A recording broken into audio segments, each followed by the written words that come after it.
آج میں نے تھوڑا سا تذکرہ جہلم کا کر دیا بہت عرصے بعد، تو اس میں 2-3 چیزیں پھر اور لگا دیتے ہیں جب چل پڑے. ابھی صرف ایک چھوٹی سی بات، یہ جو حضرت معاویہ پہ الزام لگایا جاتا ہے کہ حضرت معاویہ رضی اللہ تعالیٰ عنہ کے حکم سے معاذ اللہ حضرت علی کو گالیاں دلوائی جاتی تھیں، یہ الزام بھی لگایا گیا نا. یہ خوب سمجھ لو، حدیث کے الفاظ میں سب اور شتم کے لفظ ہیں. سب اور شتم کا لازمی ترجمہ یہ کرنا گالیاں، یہ بالکل غلط ہے. سب اور شتم کسی کی پالیسیوں پہ اعتراض کرنا، کسی کو جو ہے وہ اختلاف رائے کرنا، اس میں تھوڑا مضبوط لہجہ اختیار کرنا، اس کو بھی سب و شتم کہا جاتا ہے. یہ وہ جو الزام لگائے جا رہے ہیں نا، یہ وہ الزامات ہیں جو مدعی سست اور گواہ چست. حضرت علی کا بھی اس حد تک ان سے نہیں تھا. سیاسی اختلاف میں تلواریں چلتی ہیں، لیکن ایک دوسرے کی ذات پہ نہیں کیچڑ اچھالا جاتا، اور نہیں اچھالا حضرت علی نے کیچڑ، نہ حضرت معاویہ نے اچھالا، نہ حضرت علی نے اچھالا ہے. سمجھتے ہو کہ نہیں سمجھتے؟ یہ جو ٹاپک ہے نا سب و شتم والا، اس میں تھوڑی بہت تبرکن 2-4 چیزیں ضرور دے دوں تاکہ یہ بیلنس ہو جائے. اس حوالے سے دیکھیں، مفتی تقی عثمانی صاحب نے اپنے زوم میں حضرت امیر معاویہ رضی اللہ تعالیٰ عنہ کے دفاع کے اوپر ایک کتاب لکھی ہے، خلافت و ملوکیت کا جواب دینے کی ناکام کوشش کرتے ہوئے، اور اس میں ان سے بہت بڑا بلنڈر ہوا. انہوں نے یہ دعویٰ کیا کہ یہ جو کہا جاتا ہے کہ بنو امیہ کے دور میں ممبروں سے حضرت علی پہ سب و شتم ہوتا تھا، یہ بالکل غلط بات ہے. وہ کہتے ہیں صرف ایک ہی حدیث ملتی ہے بخاری میں جس میں سب کے الفاظ ہیں، اور سب کا مطلب ہمیشہ گالی نہیں ہوتا، کبھی گالی بھی ہوتا ہے، لیکن یہاں پہ سب سے مراد تنقید کرنا ہے. اب یہ لادہ بات ہے کہ حضرت علی کے اوپر تنقید ہو رہی ہو تو یہ اس کو بڑی آسانی سے کہتے ہیں نہیں یہ گالی نہیں دی، تنقید کی ہے، اور دوسرے کسی خلیفہ کی بات آ جائے تو ان لوگوں کی رگ پھڑک جاتی ہے. تو اس پہ میں نے کہا تھا کہ اگر تو یہ تقی عثمانی صاحب نے غلط بیانی جان بوجھ کر کی ہے تو منافقت کی ہے، لیکن یہ تو بہت بڑا حکم ہے. ہم یہ سمجھتے ہیں کہ انہوں نے جان بوجھ کے ایسا نہیں کیا ہوگا، لا علمی میں کیا، یعنی وہ اس ٹاپک سے لا علم ہے. اور یہی ہم آپ کو بتانا چاہ رہے ہیں کہ جن علماء کے پیچھے آپ لگے ہوئے ہیں، جنہوں نے آپ کو طوطے کی طرح رٹا دیا جی وہ سب کا مطلب گالی نہیں ہوتا، سب کا مطلب تنقید ہوتا ہے، ان بیچاروں کو پتہ ہی نہیں ہے. بخاری کی جو سب والی حدیث تھی یہ مسلم میں بھی موجود ہے 6229، اس میں واضح الفاظ ہیں کہ آل مروان میں سے جب ایک بندہ حاکم بنا، اور یہ بات ہو رہی ہے حضرت معاویہ رضی اللہ تعالیٰ عنہ کے دور یا ان کے بعد کی، پہلے کی نہیں ہے یہ بات، بعد کی. آل مروان تو پھر بعد میں ہی آئے. یعنی وہ جو کہتے تھے صلح حسن ہوئی تھی، صلح حسن کے بعد یہ ہوا تھا. کس طریقے سے اس صلح کے ساتھ یہ ظلم کیا گیا. تو مسلم شریف کے الفاظ ہیں، سہل ابن سعد السعدی کو بلایا گیا اور کہا گیا کہ آپ ممبر پر چڑھ کر حضرت علی کے اوپر لعنت کریں. نعوذ باللہ، لعنت کے الفاظ ہیں. اگر یہ نہیں کہہ سکتے تو کہو لعن اللہ ابو تراب، ابو تراب مٹی والے پر لعنت، نعوذ باللہ. اچھا، اور ممبر پر. اب بخاری میں تو سب کے لفظ تھے، مسلم نے اس کے کھول کے بیان کر دیا. میری ویڈیوز نہیں دیکھی تھی امام مسلم نے، انہوں نے جو صحیح بات تھی وہ امت تک پہنچا دی. اب انہوں نے انکار کیا، اور جب انہوں نے کہا کہ آپ کہہ دو ابو تراب پہ، تو اس پہ حضرت سہل ابن سعد السعدی جو ہے وہ ہنسنا شروع ہو گئے. انہوں نے کہا تم اس نام کو برا سمجھ رہے ہو، اور حضرت علی اس نام سے بہت خوش ہوتے تھے. بنو امیہ کے لوگ حضرت علی کو ابو تراب کہتے تھے حقارت کی وجہ سے، مٹی والا، جبکہ یہ نام خود رسول اللہ نے رکھا ہوا تھا ان کا. اور حضرت علی نے اپنی کنیت ہی بدل لی تھی، آپ کی کنیت تھی ابو الحسن، لیکن آپ کہتے تھے مجھے ابو تراب کہا کرو چونکہ نبی علیہ السلام نے مجھے ابو تراب کہا ہے. اچھا، اب بنو امیہ تو سمجھتے تھے یہ. اب ان کا علمی لیول دیکھ لیں تقی عثمانی صاحب کا، اور ان کے بڑے تھے وہ لوگ، وہ پوچھتے آگے سے سہل ابن سعد السعدی کو یہ ابو تراب نام کیسے پڑا. یعنی ان کے بڑوں کو بھی کچھ نہیں پتا تھا کہ حضرت علی کی یہ کنیت ہے. یعنی یہ صرف یہ جاہل نہیں ہے، ان کے بڑے بھی جاہل تھے اس زمانے کے لوگ. تو حضرت سہل ابن سعد السعدی نے کہا کہ میں تمہیں بتاتا ہوں، اصل میں ہوا یوں کہ میاں بیوی ہونے کے ناطے ایک دفعہ حضرت علی اور سیدہ فاطمہ علیہ السلام کا آپس میں جھگڑا ہو گیا. حضرت علی ناراض ہو کے گھر سے نکل گئے. جو میں اکثر کہتا ہوں کہ شریف شوہر وہی ہے کہ جب بیوی سے جھگڑا ہو تو خود نکل جائیں. ہاں، اسی طریقے سے ہی آپ اپنے معاملات کو اچھا لے کے چل سکتے ہیں. اور جا کے وہ مسجد میں لیٹ گئے ڈائریکٹ زمین کے اوپر، نبی علیہ السلام نے ایک صحابی کو بھیجا کہ ڈھونڈو کدھر گئے ہیں، تو بتایا گیا اس طرح مسجد میں وہ لیٹے میں۔ اب یہ بھی ہو سکتا تھا کہ نبی علیہ السلام کہتے کہ علی کو بلاؤ، وہ خود حاضر ہوتے قدموں میں، لیکن نبی علیہ السلام نے اپنی محبت کا اظہار فرمایا اور آپ صلی اللہ علیہ وآلہ وسلم بنفس نفیس خود تشریف لے گئے، اور حضرت علی مٹی میں لیٹے ہوئے تھے، نیند کی حالت میں تھے۔ آپ نے اپنے مبارک ہاتھوں سے ان کے جسم سے مٹی جھاڑی اور کہا اٹھ ابو تراب، اٹھ اے مٹی میں لپٹنے والے، اٹھ۔ اب یہ نام اتنا ان کو پسند آیا، ان کے لیے تو یہ لائف ٹائم کی اچیومنٹ تھی نا۔ مجھے بتائیں ایک امتی کے لیے اس سے بڑی کوئی اچیومنٹ ہو سکتی ہے کہ اللہ کا محبوب آ کے اسے خود اٹھائے اور اپنے مبارک ہاتھوں سے اس کی مٹی صاف کرے؟ تو ان کے لیے نام تو سب سے بڑھ کر محبوب تھا، انہوں نے اپنے آپ کو ابو تراب کہنا شروع کر دیا۔ تو یعنی بنو امیہ جس نام کو بگاڑتے تھے وہ حضرت علی کی خوشی کا نام تھا، اور وہ اپنے ذوم میں یہ سمجھتے تھے کہ ہم اس کو بگاڑ رہے ہیں۔ علی وہ اس لیے نہیں کہتے تھے کہ علی کا تو مطلب ہے اونچی شان والا، یہ تو اللہ کا بھی نام ہے، وَهُوَ الْعَلِيُّ الْعَظِيمُ، لیکن وہ العلی، یہ صرف علی۔ تو حضرت سہل ابن سعد السعدی نے ابو تراب نام کی حقیقت ان کو بتا دی۔ بس آپ نے یہ یاد رکھنا ہے کہ جب بنو امیہ ابو تراب کہے تو آپ سمجھ لیں کہ یہ تنقیص کے لیے کہتے ہیں، اور جب بنو امیہ کے لوگ سب کی بات کریں تو اس کا مطلب کیا ہوتا ہے؟ لعن اللہ ابا تراب، صحیح مسلم 6229۔ یہ غدیر خم کی جو حدیث ہے قرآن اور اہل بیت، جو 4 حدیث ہیں 6225 سے لے کر 6228 تک، اس سے اگلی حدیث یہ ہے۔ اب ایک اور حدیث ہے بخاری میں، مسلم میں ذرا تفصیل کے ساتھ ہے۔ بخاری میں صرف اتنا حصہ موجود ہے کہ حضرت سعد ابن ابی وقاص رضی اللہ تعالیٰ عنہ کہتے ہیں کہ میں نے خود نبی علیہ السلام سے یہ بات سنی تھی کہ آپ نے فرمایا علی کی مجھ سے وہی نسبت ہے جو ہارون کی موسیٰ کے ساتھ، مگر میرے بعد کوئی نبی نہیں۔ یعنی اگر مولا علی امتی نبی نہیں تو غلامت قادیانی دجال تشیعی کوئی نہیں۔ ہاں، اگر یہ امتی نبی کا ٹائٹل کسی کو ملنا تھا، اگر ہوتا یہ تو مولا علی کو ملتا، لیکن آپ نے فرمایا میرے بعد کوئی نبی نہیں۔ بخاری میں اتنا ہی حصہ ہے۔ مسلم میں یہ اس کا شان ارشاد بھی موجود ہے اس حدیث کا۔ وہ کہتے ہیں نا جی بتائیں جی کس موقع کے اوپر فرمایا تھا، دسنے تو مسلم شریف میں کہ حضرت معاویہ رضی اللہ تعالیٰ عنہ نے حضرت سعد ابن ابی وقاص کو بلایا، اور مسلم کے الفاظ ہیں 6220 نمبر حدیث، امر معاویہ نے حکم دیا، اور پھر پوچھا کہ تمہیں کون سی چیز منع کرتی ہے کہ تم ابو تراب پر سب نہیں کرتے؟ ابو تراب کو بھی یاد کر لینا ہے اور سب کو بھی، ہاں بالکل فلنگ دی بلینکس خود کرنا ہے۔ اچھا اس حدیث میں بعض لوگوں کو نا وہم ہو گیا کہ وہ کام کوئی اور کہا تھا تو انکار کسی اور کام کا کیا۔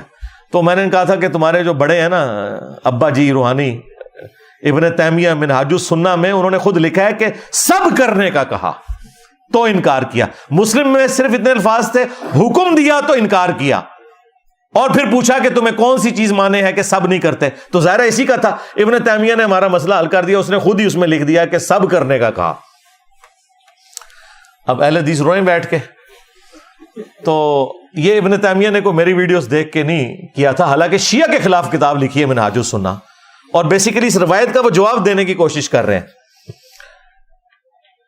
اب حضرت سعد ابن ابی وقاص، اب دیکھ لیں قسمت کی بات ہے، کدھر سعد ابن ابی وقاص اور کدھر ان کا بیٹا وہ مردود عمر ابن سعد، اور اس کے کرتوت حضرت سعد کو اپنی زندگی میں پتہ چل گئے تھے۔ مسلم شریف میں حدیث ہے، سعد ابن ابی وقاص کا بیٹا عامر بن سعد کہتا ہے کہ میں اپنے باپ کے پاس کھڑا تھا جب وہ اپنے اونٹوں کے پاس تھے اور کھیتی باڑی کر رہے تھے، اتنے میں سامنے سے ایک گھوڑ سوار آیا، تو انہوں نے کہا کہ میں اس گھوڑ سوار کے شر سے اللہ کی پناہ میں آتا ہوں۔ کہتے ہیں میں نے دیکھا کہ کس کو کہہ رہے ہیں، تو وہ ان کا اپنا بیٹا تھا عمر ابن سعد۔ ابھی کربلا نہیں ہوئی ہے، ہاں حضرت علی کا دور چل رہا ہے یا حضرت معاویہ کا دور، تو حضرت سعد ابن ابی وقاص اپنے اس بیٹے کے بارے میں کہتے ہیں کہ اے اللہ میں اس کے شر سے تیری پناہ میں آتا ہوں، عمر ابن سعد کے۔ اور اس نے آتے ہی کہا ابا جی دیکھیں لوگ تو حکومت کے چکر میں ایک دوسرے سے لڑائیاں لڑ رہے ہیں تو آئیں آپ بھی اس میں شامل ہوں, آپ بھی کوئی حصہ وصول کریں اس میں. ہاں ابا جی تسی بھی اپنا حصہ لو آ کے. تو حضرت سعد ابن ابی وقاص نے اپنے بیٹے کے سینے پہ گھونسا مارا اور کہا کہ یعنی ڈانٹا اس کو اور مکہ بھی مارا اس کے سینے کے اوپر, اور کہا کہ اللہ تعالیٰ کو وہ بندہ بڑا پسند ہے جو متقی ہو, غنی ہو, بے پرواہ ہو اور ایک خاموشی کی زندگی گزارے. وہ اللہ تعالیٰ کو بندہ پسند ہے. یہ خود میں نے نبی علیہ السلام سے خود سنا تھا. یعنی حضرت سعد ابن ابی وقاص رضی اللہ تعالیٰ عنہ نے اپنے آپ کو بعد میں حکومتی معاملات سے بالکل الگ کر لیا ہوا تھا. تو اب یہاں پہ مسلم شریف میں 6220 جب حضرت معاویہ نے انہیں حکم دیا, انہوں نے انکار کیا اور کہا کہ آپ کو کون سی چیز منع کرتی ہے؟ تو انہوں نے کہا کہ اے معاویہ, میں نے علی کے بارے میں نبی صلی اللہ علیہ وآلہ وسلم سے 3 باتیں ایسی سنی ہیں کہ مجھے ایک بھی مل جائے تو میرے لیے سرخ اونٹوں سے بہتر ہو. یعنی آج کے دور میں آپ سمجھ لیں لینڈ روور سے, ہاں جی V8 سے بہتر ہو میرے لیے, ایک بھی مجھے مل جائے. اور یہ کون بندہ کہہ رہا ہے جو خود نبی علیہ السلام کا ماموں ہے رشتے میں, فاتح ایران ہے, پہلے 10 مسلمانوں میں سے, 10 مبشرہ میں سے, اور سب سے بڑھ کر خود مولا علی گواہی دے رہے ہیں. بخاری مسلم میں حدیث ہے, مولا علی کہتے ہیں میں نے کسی اور شخص کے بارے میں حضور کی مبارک زبان سے یہ نہیں سنا. بدر و احد کے موقع پر نبی علیہ السلام نے کہا سعد تجھ پر میرے ماں باپ قربان, تیر چلا اللہ کی راہ میں. اور جس پہ حضور اپنے ماں باپ کو جمع کر رہے ہیں نا, وہ کہہ رہا ہے علی کی ایک فضیلت بھی مجھے مل جائے. ٹھیک ہے, اور یہ لے کے بیٹھے ہوئے فتح مکہ کے بعد مسلمانوں کو, اور وہ لکھ رہے ہیں جی علی معاویہ بھائی بھائی. اور خدا دا نہ آ جائے, زمین و آسمان نو ملا رہے ہو. ہاں جی اسلام کے رشتے میں اسلام, پھر ساڈا نام ہی لکھ لو نال بھائی بھائی. خدا دا نہ آ جائے, کس کو کس سے ملا رہے ہو؟ وہ ٹھیک تھا نعرہ تمہارا, خلافت راشدہ حق 4 یار, بالکل.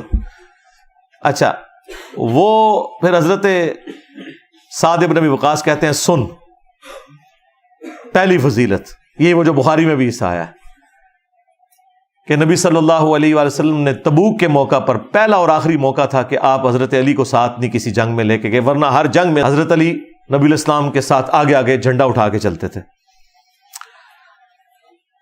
تو یہ پہلا اور آخری موقع تھا.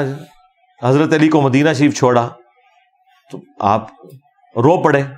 تو نبی علیہ السلام نے فرمایا کہ اے علی, کیا تو اس بات پہ راضی نہیں, تیری میرے ساتھ وہی نسبت ہے جو ہارون کی موسیٰ کے ساتھ, مگر میرے بعد کوئی نبی نہیں. یعنی جس طرح موسیٰ علیہ السلام کو طور پر گئے تھے, ہارون علیہ السلام کو اپنی جگہ چھوڑ کر گئے تھے. اس سے کوئی خلافت نہیں ثابت ہوتی, کیونکہ اگر آپ ثابت کریں گے تو حضرت ہارون جو ہیں وہ حضرت موسیٰ سے پہلے فوت ہو گئے تھے. ان کے خلیفہ جوشوا بنے تھے, یوشع ابن نون. نبی علیہ السلام کا جو خلیفہ اور وصی ہے وہ قرآن ہے. تو نبی علیہ السلام نے یہ فرمایا, کتنی بڑی تسلی دی, ہارون اور موسیٰ کی نسبت, مگر میرے بعد کوئی نبی نہیں. اور دوسرا, غزوہ خیبر کے موقع پر نبی علیہ السلام نے فرمایا کل میں اس شخص کے ہاتھ میں جھنڈا دوں گا جو اللہ اور اس کے رسول سے محبت کرتا ہے, اللہ اور اس کا رسول اس سے محبت کرتے ہیں. یہ اس سے بڑی بات ہے. ہم پوری رات اس شوق میں نہیں سوئے کہ کس کی قسمت میں یہ ہوگا. اور مسلم میں تو الفاظ ہیں, حضرت ابو ہریرہ کہتے ہیں کہ حضرت عمر مجھ سے کہا کرتے تھے کہ یہ پہلا اور آخری موقع تھا کہ مجھے بھی خواہش ہوئی کہ یہ جھنڈا مجھے مل جائے. صبح نبی علیہ السلام نے کہا علی کی طرح بلاؤ. ان کو آشوب چشم تھا, آپ نے اپنا لعاب دہن لگایا, شفا ہو گئی, اپنے مبارک ہاتھوں سے زرہ باندھی اور کہا کہ اے علی جب جنگ کے لیے جانا تو ان کو پہلے دعوت دینا, اگر تیری وجہ سے کسی ایک بندے کو بھی ہدایت مل گئی تو تیرے لیے سرخ اونٹوں سے بہتر ہے. میدان جنگ میں بھی یعنی دعوت والا معاملہ. اور پھر اللہ تعالیٰ نے فتح دے دی.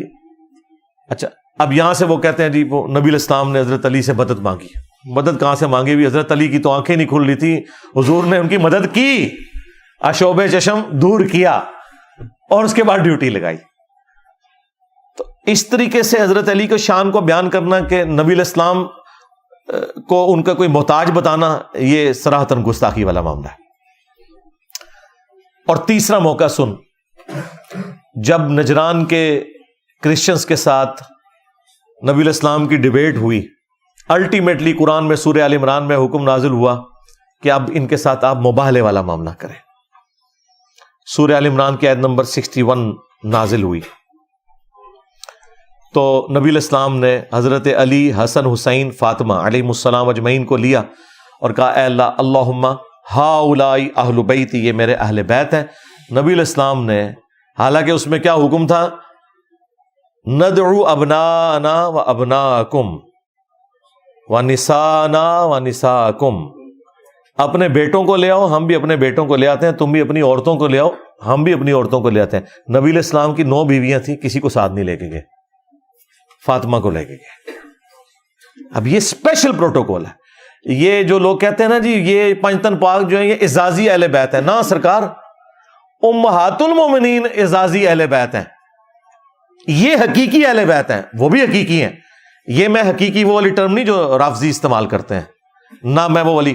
میں آپ کو بتانا چاہ رہا ہوں کہ اس کے پیچھے کیا ہے، کیونکہ غدیر خم کی حدیث میں ہے کہ زید ابن ارقم کہتے ہیں کہ نبی علیہ السلام کے اہل بیت وہ ہیں جن سے آپ کا دودھ اور خون کا رشتہ ہے. اور پھر وہ ساتھ کہتے ہیں کہ بیوی صرف اتنی دیر اہل بیت ہوتی ہے جتنی دیر خاوند کے عقد میں رہے، جب اسے وہ طلاق دے دے تو بیوی اپنے باپ کے پاس لوٹ جاتی ہے. اور یہ بات انہوں نے اس وقت کی جب لوگوں نے پوچھا کہ آپ یہ غدیر خم کی ہمیں حدیث سنا رہے ہیں قرآن اور اہل بیت، تو یہاں اہل بیت کون ہے؟ تو انہوں نے کہا اس سے مراد ہے آل علی، آل عقیل، آل جعفر، آل عباس. تو یہ یاد رکھیے گا، حضرت علی، فاطمہ، حسن و حسین سے حضور کا رشتہ ٹوٹ ہی نہیں سکتا تھا کیونکہ وہ خونی رشتہ تھا. بیویوں سے آپ کا رشتہ ٹوٹ بھی سکتا تھا، الحمدللہ نہیں ٹوٹا. ہاں، دنیا اور آخرت میں وہ ہماری مائیں اور نبی الاسلام کی بیوی ہیں. لیکن یہ صحابی نے جو بات کی ہے بتانے کے لیے کہ حقیقی اہل بیت وہ ہوتے ہیں جن سے آپ کا خون کا رشتہ ہوتا ہے، اور بیوی سے جو آپ کا رشتہ ہوتا ہے وہ خون کا نہیں ہوتا، وہ اعزازی رشتہ ہوتا ہے، اس کی وجہ سے وہ بھی اہل بیت ہوتے ہیں. ٹھیک ہے، تو اب یہ میں چیزیں ساتھ اس لیے کلیئر کر رہا ہوں تاکہ آپ کو یہ بات سمجھ آئے کہ آپ نے افراط و تفریط سے بچنا ہے. تو اہل بیت والے معاملے میں نبی علیہ السلام نے حسن و حسین، سیدہ فاطمہ اور حضرت علی کو اپنے ساتھ لے کے آئے اور کہا اے اللہ یہ میرے اہل بیت ہیں. یہ فضیلت سنائی. مسلم شریف میں تو حدیث ختم ہو جاتی ہے. یہی حدیث 100% اسی سند کے ساتھ امام نسائی نے اپنی کتاب سنن نسائی الکبریٰ میں لی ہے. اس کا الگ سے چیپٹر چھپ چکا ہے، خصائص علی. وہ ہمارے جیلم شہر سے ہی شیخ زبیر صاحب کے اسٹوڈنٹ غلام مصطفیٰ ظہیر صاحب امن پوری حافظہ اللہ تعالی، ہم تو احترام سے ان کا نام لیں گے، تو انہوں نے اس پہ تحکیم لگائی ہوئی ہے. اس میں آگے الفاظ ہیں، تحکیم کی تو ضرورت نہیں، اس کی سند بھی مسلم شریف والی ہے. اس میں آگے الفاظ ہیں کہ سعد ابن ابی وقاص کا بیٹا کہتا ہے پھر حضرت معاویہ جتنے دن مدینہ شریف رہے حضرت علی کی تنقیص کا ایک جملہ بھی اپنی زبان سے نہیں نکالا، کیونکہ میرے باپ نے جس طریقے سے ان کو ٹریٹ کیا تھا. اب اس نے امام نووی کا بھی پول کھول دیا. امام نووی نے مسلم شریف کی حدیث کی شرح میں لکھا ہے کہ وہ حضرت معاویہ تو بیسیکلی یہ کہہ رہے تھے کہ یہ لوگ گالیاں دیتے ہیں حضرت علی کو، آپ مجھے حضرت علی کے فضائل سنائیں تاکہ میں لوگوں کو قائل کروں. دیکھو کڈی لمبی جناب دفاع کر دے جے. تو وہ حدیث نے بتا دیا کہ وہ جتنے دن پھر ادھر رہے انہوں نے حضرت علی کے بارے میں کوئی غلط جملہ نہیں بولا. یہ حدیث سنن ابن ماجہ میں بھی اس کا ایک طریق موجود ہے. اس میں چوتھی فضیلت بھی ہے، من کنت مولا فہذا علی مولا، جس کا مولا میں اس کا مولا علی. اور ابن ماجہ میں تو الفاظ ہیں ساتھ غصے میں آگے اور کہا تو اس کے بارے میں بات کرتا ہے. ابھی کہیں گے انجینئر صاحب بھی غصے میں ہے، بھائی اسی طریقے سے بات کی ہوگی نا، طاہر جمیل کے سٹائل میں تو غصے میں نہیں آئے ہوں گے. اور عربیاں دا غصہ اللہ معافی دے. ایتے پٹھانا نو ویکھیا تسی انج عربی ہون بھی آپس ہی نارمل بھی گفتگو اس طرح کرتے جے، اور عربی جب غصے میں ہو توبہ توبہ، تو اس کے بارے میں بات کرتا ہے جس کے بارے میں یہ فضائل ہیں. اب یہ احادیث الحمدللہ میں نے یہ ساری بڑی ترتیب کے ساتھ اس میں ڈالی ہوئی ہیں. سعد ابن ابی وقاص رضی اللہ تعالیٰ عنہ تو ہمیشہ الحمدللہ اس حوالے سے دافع رہے. اسی سنن نسائی الکبریٰ کے چیپٹر خصائص علی میں کچھ لوگ حضرت سعد کو ملنے آتے ہیں، اور یہ آخری بدری صحابی ہیں، 56 ہجری میں فوت ہوئے ہیں. ان کے بعد کوئی بدری صحابی دنیا میں نہیں رہا تھا، یہ حضرت معاویہ کے دور میں فوت ہوئے ہیں. اور ان کی قبر جو ہے وہ مدینہ شریف کے اندر ہے. یہ جو چائنا کے اندر کو قبر مشہور کی ہوئی ہے وہ جعلی ہے، وہ ان کی قبر نہیں ہے. تو سعد ابن ابی وقاص رضی اللہ تعالیٰ عنہ کے بارے میں اسی چیپٹر میں سنن نسائی الکبریٰ کے خصائص علی ولی میں آتا ہے، کچھ لوگ ملنے آتے ہیں اور وہ کہتے ہیں میں نے سنا ہے کہ تم لوگ حضرت علی کے اوپر سب و شتم کرتے ہو. تو انہوں نے کہا معاذ اللہ، انہوں نے کہا معاذ اللہ. یہ معاذ اللہ علی سرکار اللہ معاملہ نہیں، ان کا معاذ اللہ. ہم سعد ابن معاذ جب بولیں گے وہ میم کے اوپر پیش کے ساتھ بولا جاتا ہے، ان کا معاذ اللہ، ہم کیوں ایسی حرکت کریں گے.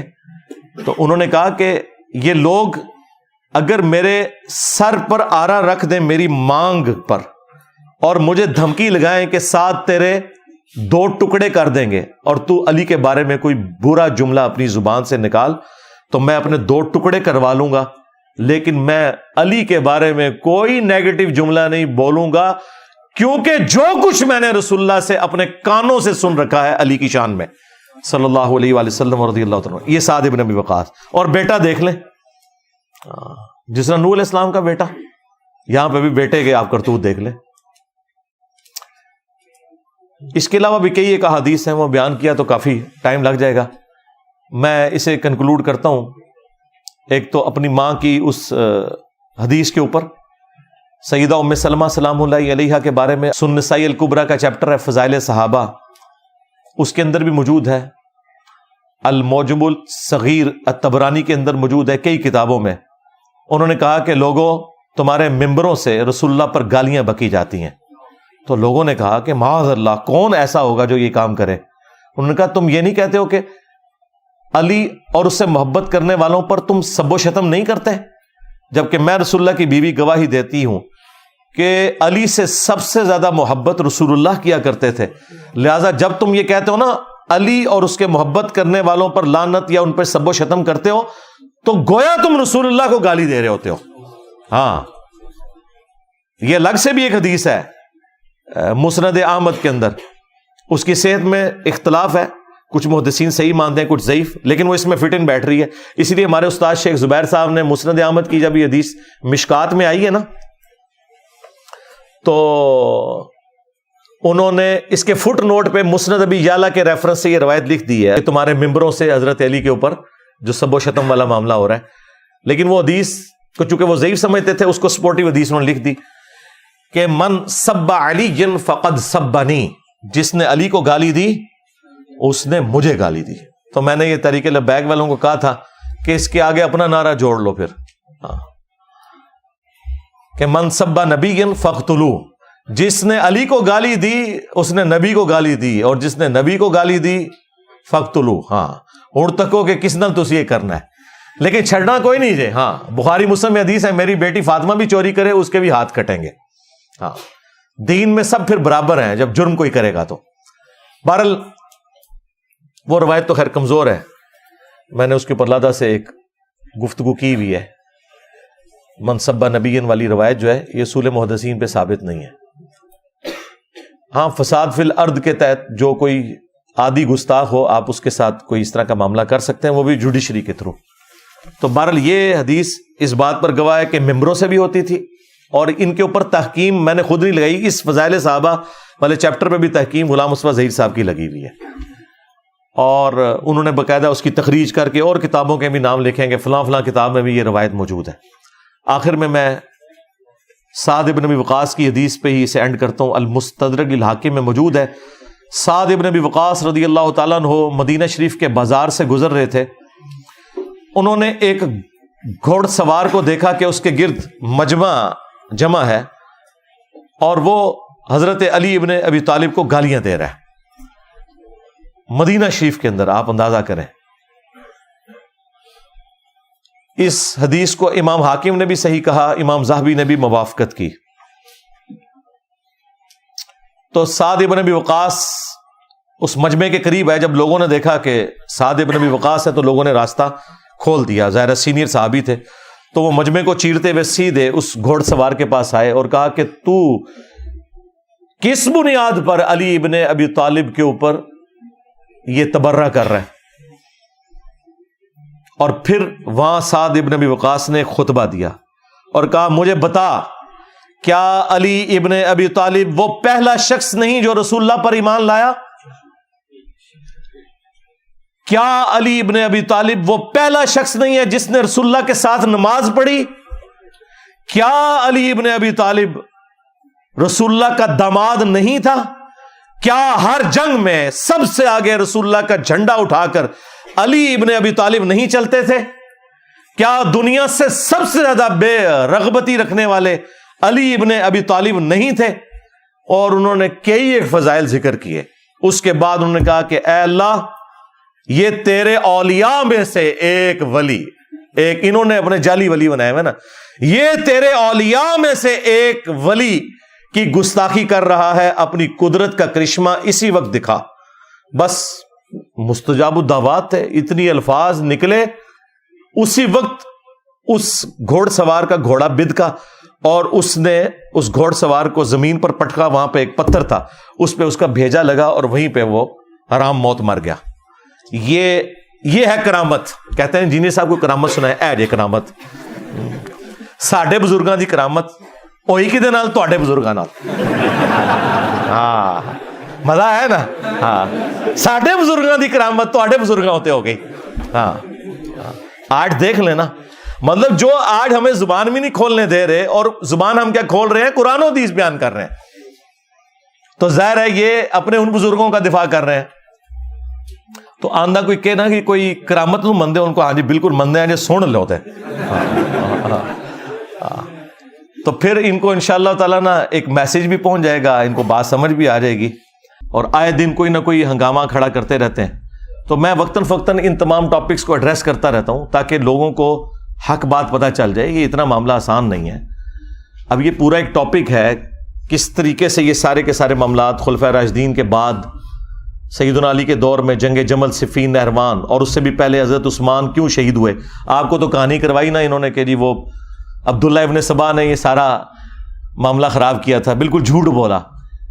ایک شخصیت جو حضرت علی کے دور میں سامنے آیا، جسے حضرت علی نے خود قتل کروایا، اس کو پکڑ کے انہوں نے شہادت عثمان کے چکر میں ڈال دیا تاکہ بنو امیہ کو چھپا لیں کہ بنو امیہ کے گورنروں کی وجہ سے حضرت عثمان غنی رضی اللہ تعالیٰ عنہ کے خلاف ان کی رعایا ہو گئی تھی، اور الٹیمیٹلی اس کا انجام ان کی شہادت ہوا.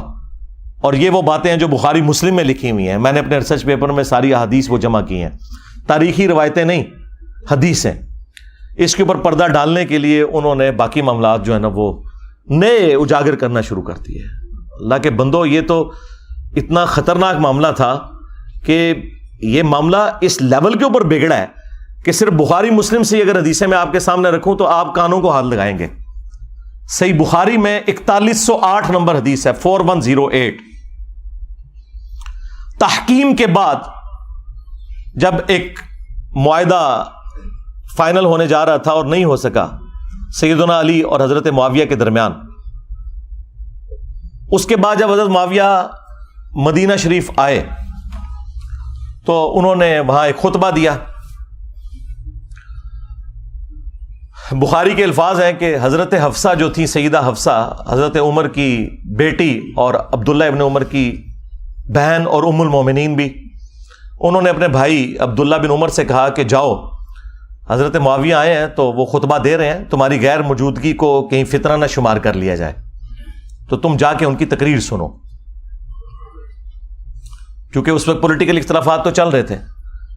تو عبداللہ بن عمر پھر وہ مجبوراً چلے گئے، اور وہاں پہ حضرت معاویہ نے تقریر کرتے ہوئے کہا کہ تم میں جو اس امر خلافت کے اندر خواہش رکھتا ہے نا، وہ اپنا سینگ اٹھائے، میں اس کے باپ سے بھی زیادہ خلافت کا حقدار ہوں، نعوذ باللہ. اور یہ کنایا کیا انہوں نے حضرت عبداللہ بن عمر کی طرف. وہ اگلی جو اس روایت کا حصہ ہے بخاری کا، وہ آپ کو کلیئر کر دے گا. اب یہ اتنا بڑا جملہ تھا. اب مجھے بتائیں کہ عبداللہ بن عمر کا باپ وہ ہے کہ جن کی وجہ سے رومن امپائر گری ہے اور شام مسلمانوں کے پاس آیا، اور اس شام میں بیٹھا ہوا ایک شخص امیر شام، وہ اسی کے بیٹے کو کہہ رہا ہے کہ میں تجھ سے اور تیرے باپ سے زیادہ خلافت کا حقدار ہوں. یہ بخاری شریف ہے جی، یہ اصول الکافی شریف نہیں ہے، ہاں یہ مولانا شریف نہیں ہے، یہ بخاری شریف ہے. اب عبداللہ بن عمر کو غصہ تو آیا لیکن خاموش ہو گئے. اور وہ خاموش کیوں ہوئے؟ آج بھی لوگ کہتے ہیں نا کہ جی صدیوں سے لوگ کیوں نہیں بول رہے تھے. اس زمانے میں نہیں لوگ بول سکے.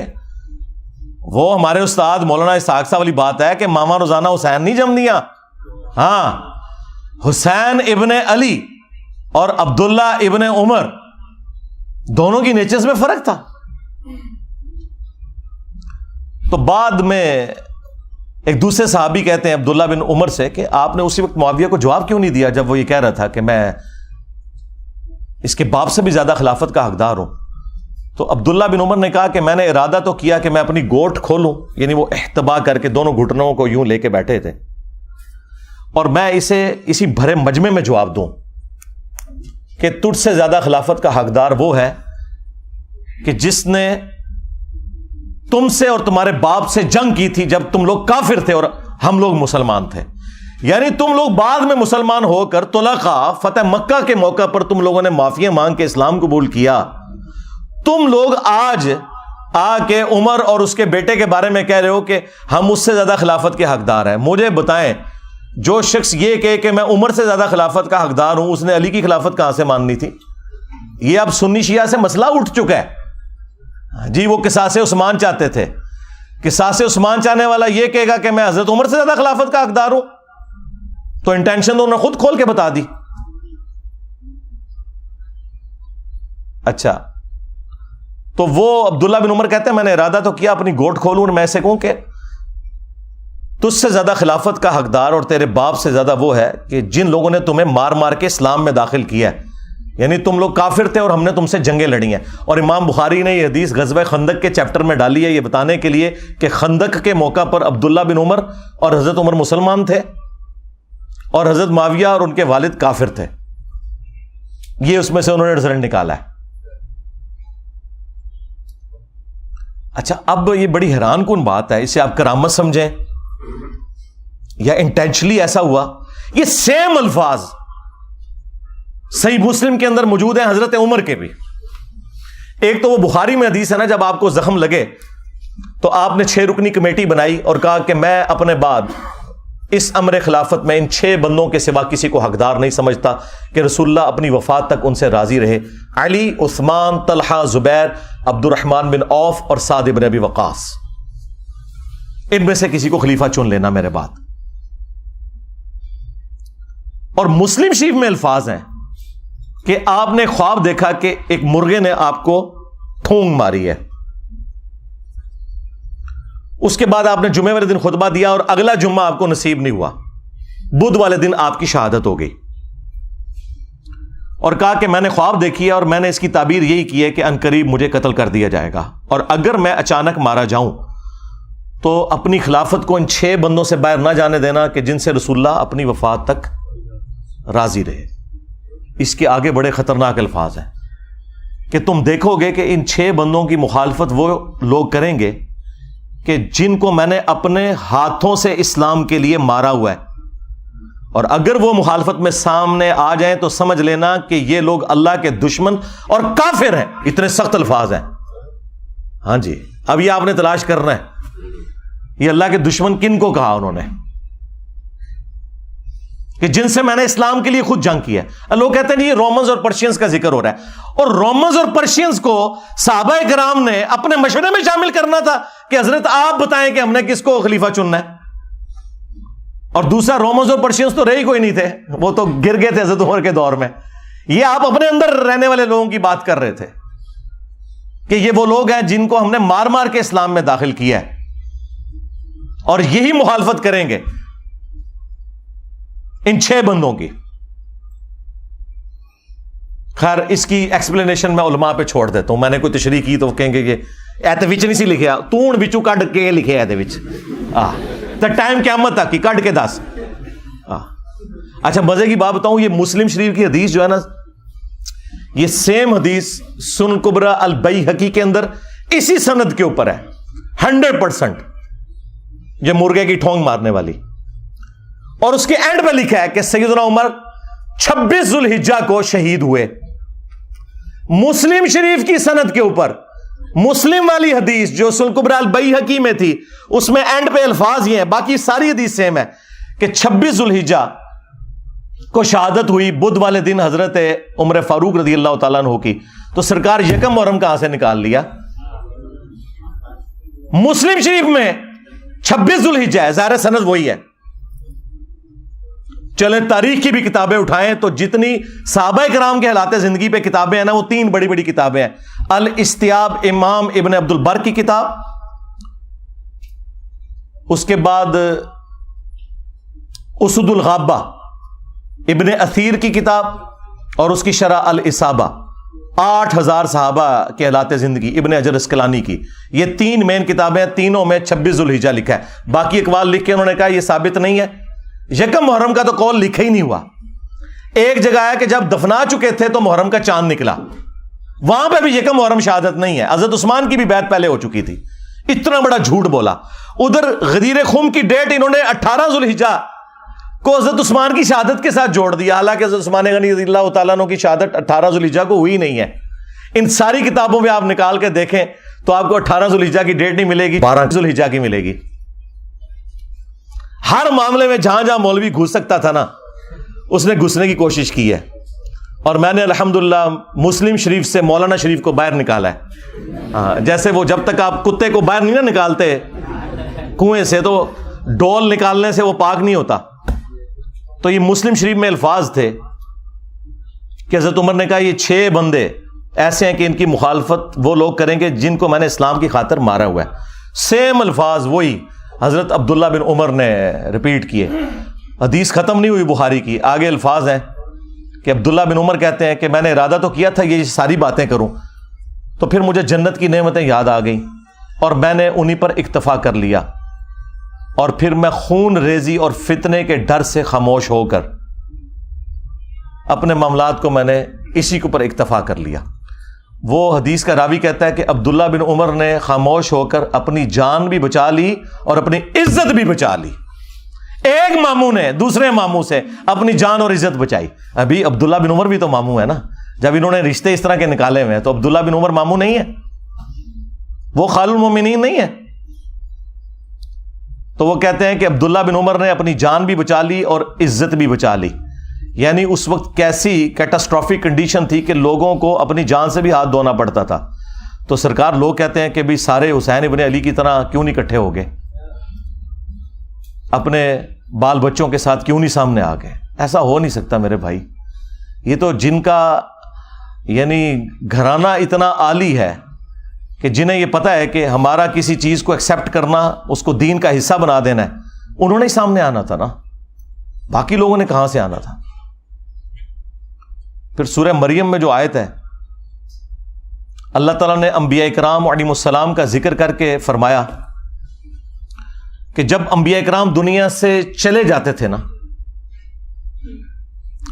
فَخَلَفَ مِن بَعْدِهِمْ خَلْفٌ، تو ان کے جانے کے بعد ایسے ناخلف لوگ جانشین ہوتے تھے،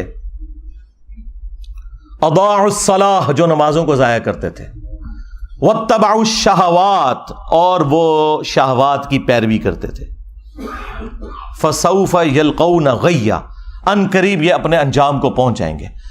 اللہ تعالیٰ نے کہا کہ انبیاء جب بھی دنیا سے جاتے تھے ان کے جانے کے بعد ناخلف لوگ ان کے جانشین بن جایا کرتے تھے، یعنی کچھ عرصہ گزرنے کے بعد ان قریب یہ اپنی اس گمراہی کی سزا کو پالیں گے۔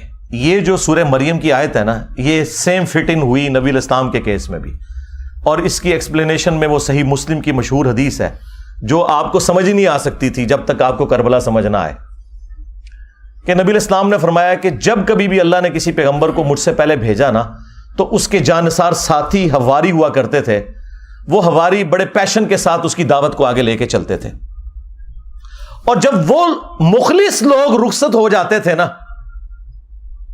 تو پھر ایسے ناخلف لوگ اس مسند پہ آگے بیٹھ جاتے تھے جو زبان سے وہ کہتے تھے جو کرتے نہیں تھے،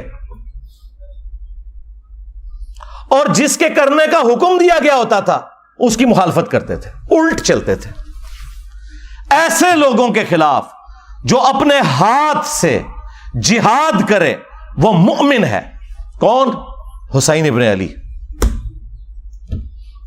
جو اپنی زبان سے جہاد کرے وہ بھی مؤمن ہے، اور جو اپنے دل میں جہاد کرے، یعنی اگر کمزور ہے دل میں ہی برا مانے، سامنے نہ آئے، عبداللہ بن عمر، عبداللہ ابن عباس، عبداللہ ابن زبیر، اس جیسے لوگ، وہ بھی مومن ہے، لیکن ظاہر ہے کہ یہ اس لیول کے نہیں۔ اور فرمایا اس کے بعد رائی کے دانے کے برابر بھی ایمان نہیں ہے اگر کوئی دل میں بھی برا نہیں سمجھتا۔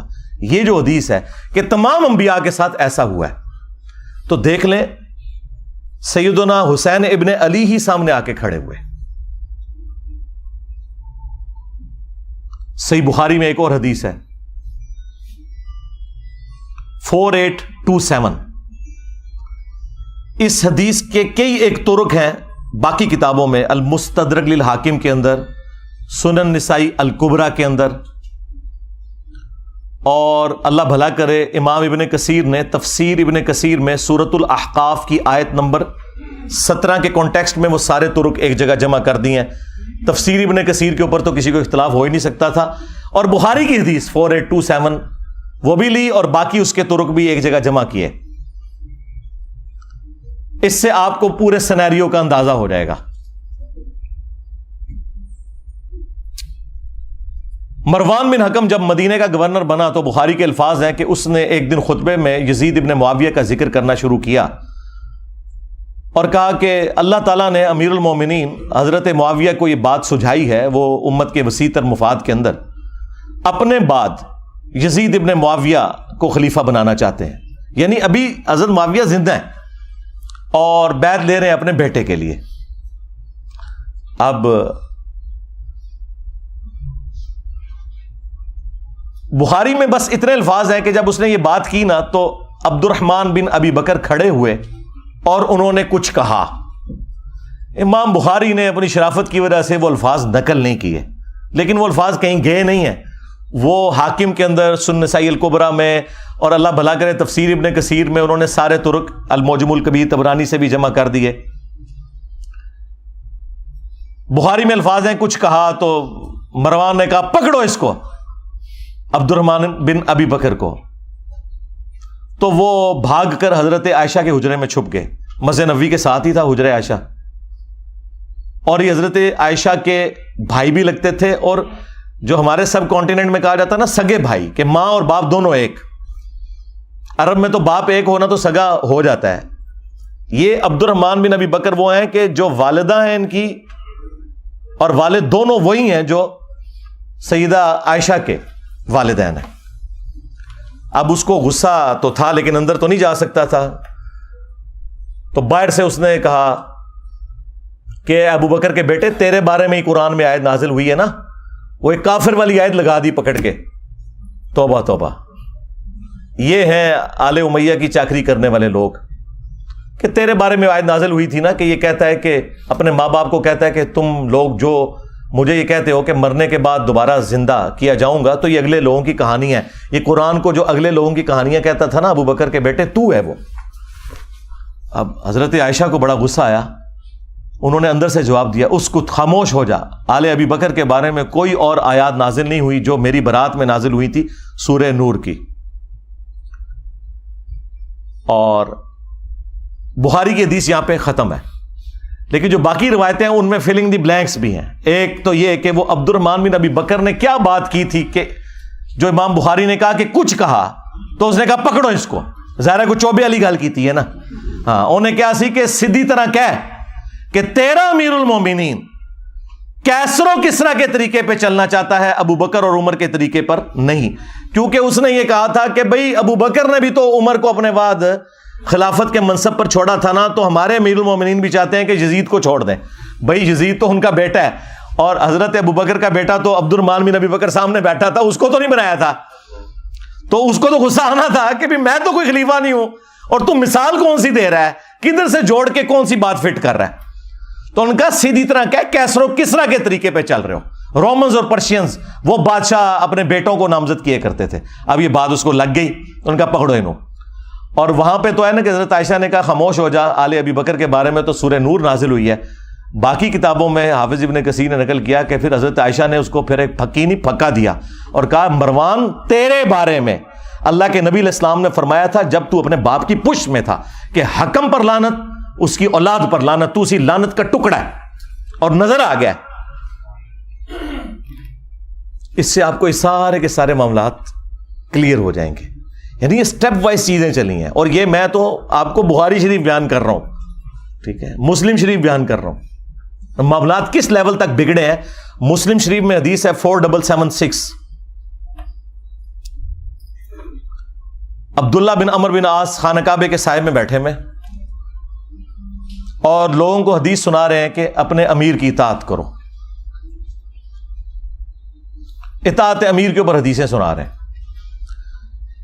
ایک تابعی عبد الرحمن بن عبد رب کعبہ کعبے کے سین میں داخل ہوتا ہے, اور وہ جب ان کی گفتگو سنتا ہے تو کہتا ہے کہ حضرت یہ حدیث آپ نے خود نبی علیہ السلام سے سنی تھی کہ حکمرانوں کی اطاعت کرنی ہے؟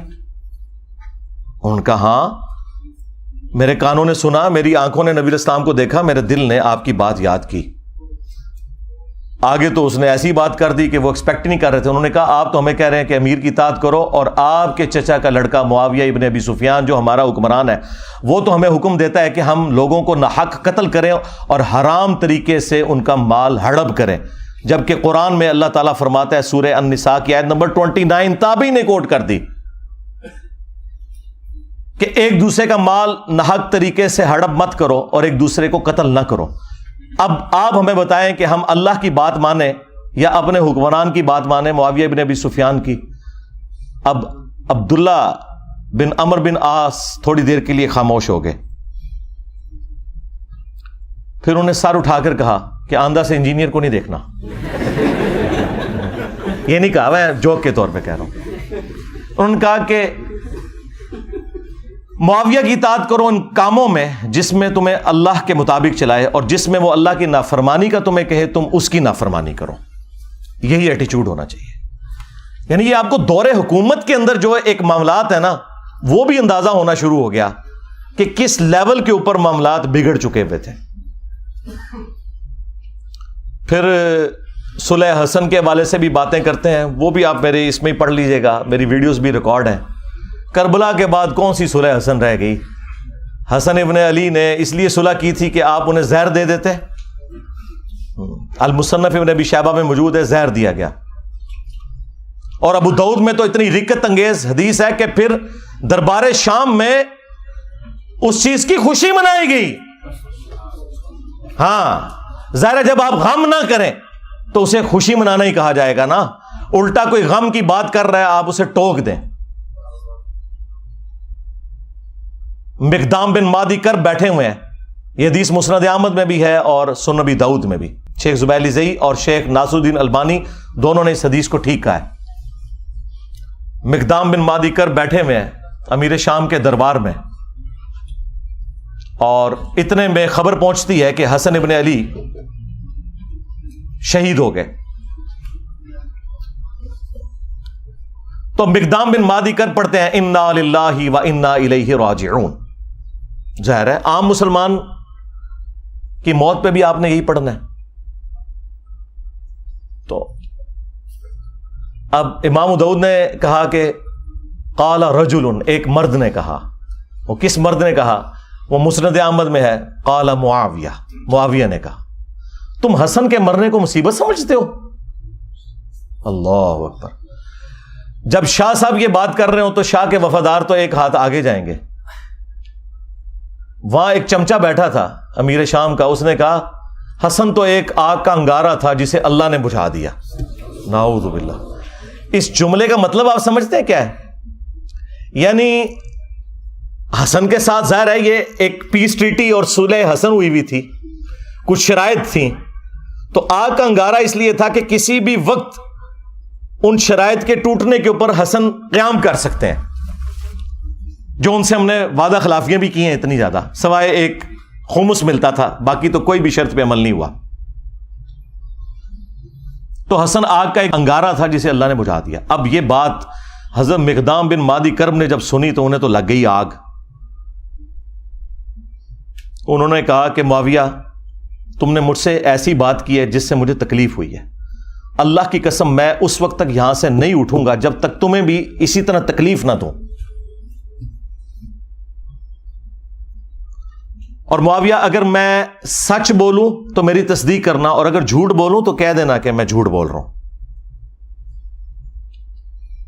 پھر انہوں نے کہا کہ اے معاویہ کیا اللہ کے نبی علیہ السلام نے یہ نہیں فرمایا تھا کہ چیتوں اور درندوں کی کھالیں ان کو پہننے ان کو اوڑھنے سے کیا اللہ کے نبی علیہ السلام نے منع نہیں فرمایا تھا؟ کیا اللہ کے نبی صلی اللہ علیہ وآلہ وسلم نے سونے چاندی کے جو برتن ہیں ان کو استعمال کرنے سے منع نہیں فرمایا تھا؟ اب وہ جو حرمت والی چیزیں وہ گنواتے چلے گئے اور حضرت معاویہ تصدیق کرتے چلے گئے، اور اینڈ پہ پتا انہوں نے کیا بولا؟ انہوں نے کہا یہ سارے حرام کام تیرے گھر میں ہو رہے ہیں، ٹھیک ہے، یعنی تیرے اپنے گھر کی حالت یہ ہے اور تو حسن بن علی کے بارے میں بات کر رہا ہے۔ اور پھر انہوں نے ایک جملہ بولا کہ میں حسن کی موت کو مصیبت کیوں نہ جانوں کہ اللہ کے نبی علیہ السلام اپنے زانوں پر ایک طرف حسن ابن علی کو بٹھاتے تھے، دوسری طرف حسین ابن علی کو، اور کہتے تھے حسن مجھ سے ہے، حسین علی سے ہے۔ اب یہ ساری کی ساری عزت افزائی انورٹڈ کاماز میں جب کروائی امیر شام نے، تو انہوں نے کہا مقدام مجھے پتا تھا میں باتوں میں تم سے نہیں جیت سکتا، اور پھر انہوں نے کہا کہ لاؤ مال و دولت مقدام کو بھی دو، ان کے ساتھیوں کو بھی دو۔ تو مقدام کو جو انہوں نے گفٹ دیے وہ وہی انہوں نے غریب لوگوں میں ادھر ہی تقسیم کر دیے۔ بعد میں پھر امیر شام نے پوچھا کہ وہ گفٹس کا کیا بنا، تو انہوں نے کہا کہ مقدام نے تو سب کچھ یہیں پہ تقسیم کر دیا۔ تو انہوں نے پھر ان کی تعریف کی کہ ہاں مقدام تو پھر مقدام ہے نا، یعنی وہی جو حکمرانی کی مجبوریاں ہیں جڑی ہوئی وہ مجبور کرتی ہیں۔ کہاں بنو عباس نے شیعان علی کو استعمال کیا بنو امیہ کو الٹنے کے لیے، اور جب حاکم بنے تو بنو امیہ سے بھی زیادہ مظالم کرنے شروع کر دیے۔ کیوں؟ یہ بس ایک کرسی کا تقاضا تھا، یہ جس کے نیچے جاتی ہے نا اس کے اندر وہ ساری خرابیاں پیدا ہونا شروع ہو جاتی ہیں۔ میں نے ایک ریسرچ پیپر لکھا ہے اور اکثر ویڈیوز میں اس کا تعارف کروایا ہے، واقعہ کربلا کا حقیقی پس منظر 72 صحیح الاسناد احادیث کی روشنی میں۔ یہ 72 کا ٹائٹل شہدائے کربلا کی نسبت سے ہے، ورنہ اس میں 200 سے زیادہ حدیث ہیں، اکثر بخاری مسلم سے ہیں۔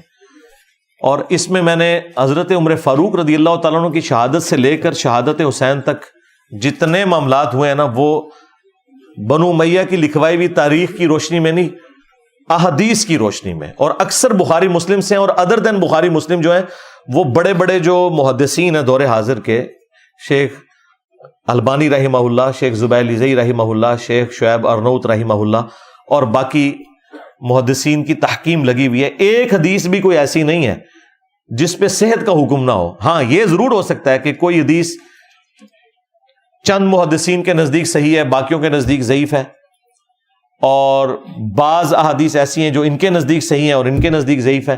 وہ میں نے ساری اس لیے جمع کی ہیں تاکہ جن کا دل ٹھکتا ہے البانی کے اوپر وہ البانی والی روایتیں لے کے اپنا عقیدہ درست کر لے، جن کا دل ٹھکتا ہے شیخ زبیر لیزئی کے اوپر یا شیخ شعیب ارنوت کے اوپر وہ کر لے۔ میں نے ایک اور اکثر مقدمہ تو میں نے جو ہے نا وہ بخاری مسلم سے ہی بیان کر دیا ہے، اور وہ تو میرے خیال ہے ایک حدیث ہی کافی ہے۔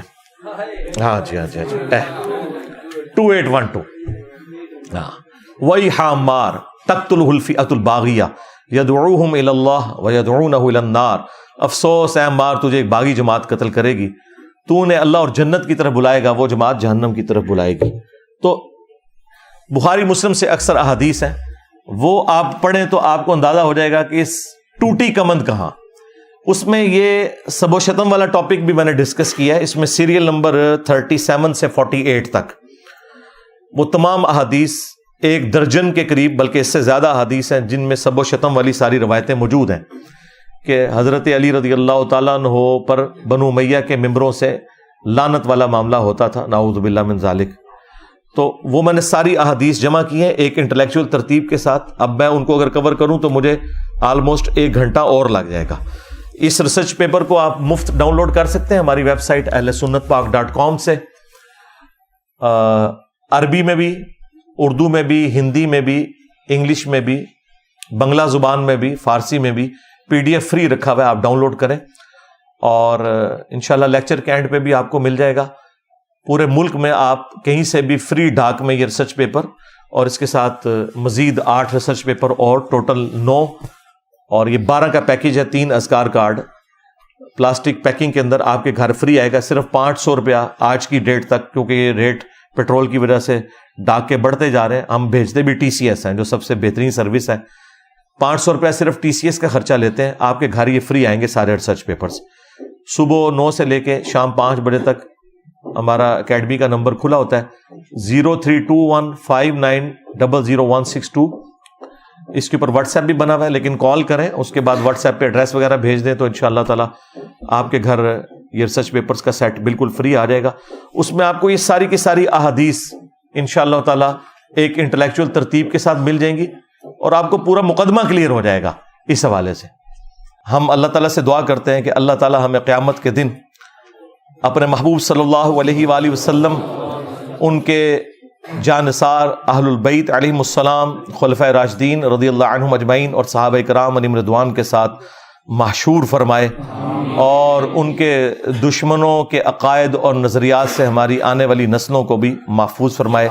صلو علی محمد و آل محمد، اللہم صلی علی محمد وعلی آل محمد واصحاب محمد وازواج محمد وامت محمد اجمعین الی یوم الدین، آمین.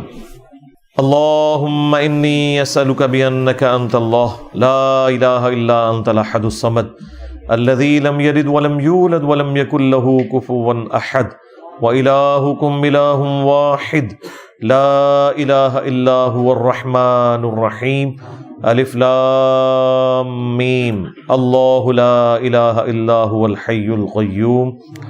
اللہم صلی علی محمد وعلی آل محمد. اللہم ربنا آتنا فی الدنیا حسنہ وفی الآخرة حسنة وقنا عذاب النار. ربنا آتنا من لدنک رحمہ وہیئ لنا من امرنا رشدا. اللہم اغفر لحینا ومیتنا وشاہدنا وغائبنا وصغیرنا وکبیرنا وذکرنا وانثانا. اللہم من احییتہ منا فاحیہ علی الاسلام ومن توفیتہ منا فتوفہ علی الایمان. اے اللہ ہمارے ماں باپ کی، پوری امت کی، ہمارے بیوی بچوں کی، تمام دینی دنیاوی جسمانی روحانی ظاہری باطنی پریشانیاں تکلیف مصیبتیں دکھ بیماریاں دشواریاں دور فرما. جن جن بھلائیوں کا سوال تیرے محبوب صلی اللہ علیہ وآلہ وسلم نے تجھ سے کیا، ہم تمام مسلمانوں کے حق میں قبول و منظور فرما. جن جن چیزوں کے شر سے تیرے محبوب صلی اللہ علیہ وآلہ وسلم نے تیری پناہ طلب کی، تمام مسلمانوں کو ان چیزوں کے شر سے اپنی پناہ عطا فرما. اے اللہ بالخصوص چائنا، انڈیا، کشمیر، فلسطین، یمن، شام، عراق، افغانستان اور پاکستان میں جہاں کئی مسلمان کس پرسی کی زندگی گزار رہے ہیں، غیب سے ان کی عزت آبرو جان و مال کی حفاظت فرما. حاضرین کے دلوں میں جو نیک اور جائز دعائیں ہیں قبول فرما. حاضرین کے جو چھوٹے بڑے رشتہ دار فوت ہو چکے ہیں ان کی مغفرت فرما. جو زندہ ہیں انہیں اپنی قبر و آخرت کی تیاری کرنے کی توفیق عطا فرما. جو بیمار ہیں انہیں شفائے کلی عطا فرما. یہ تمام دعائیں تمام مسلمانوں کے حق میں قبول و منظور فرما. اے اللہ ہمارے ملک پاکستان کی خیر فرما، پورے عالم اسلام کی خیر فرما، اندرونی اور بیرونی خطرات سے محفوظ فرما. سبحان ربک رب العزت عما یصفون وسلام علی المرسلین والحمد للہ رب العالمین وصلی اللہ علی النبی الکریم وعلی آلہ واصحابہ اجمعین الی یوم الدین، آمین.